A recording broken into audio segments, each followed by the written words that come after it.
আসসালামু আলাইকুম রহমতুল্লাহ।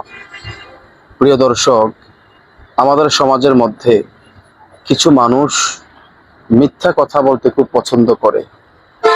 তো যারা মিথ্যা কথা বলে তাদের ব্যাপারে রাসূল করিম সাল্লাল্লাহু আলাইহি ওয়াসাল্লাম কি বলেছেন, আসুন আমরা হাদিস শরীফ থেকে জেনে নেই।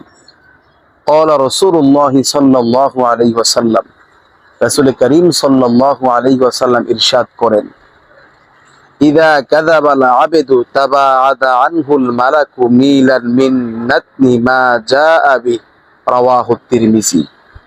অর্থাৎ যখন কেউ মিথ্যা কথা বলে তখন তার মিথ্যার দুর্গন্ধের কারণে রহমতের ফেরেশতারা 1 মাইল দূরে চলে যায়। নাউযুবিল্লাহ। কথা কি বুঝতে পেরেছেন?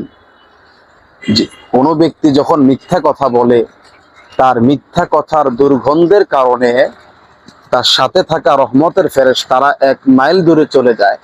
নাউযুবিল্লাহ। আপনারা দেখবেন আমাদের সমাজের মধ্যে কিছু মানুষ এমন আছে, হাঁটতে মিথ্যা কথা বলে, বসতে মিথ্যা কথা বলে, খাইতে মিথ্যা কথা বলে, এই মোবাইলে কথা বলতে গিয়ে মিথ্যা কথা বলে, মসজিদে নামাজ পড়তে ঢুকছে সেখানে ফোন আসছে একজনের কথা বলবে, সেখানেও মিথ্যা কথা বলে।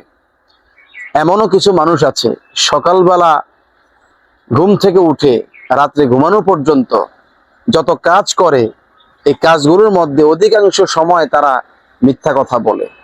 অথচ প্রিয় নবীজি হাদিসের মধ্যে বলেন, অতিরিক্ত মিথ্যা কথা বলা মুনাফিকের লক্ষণ।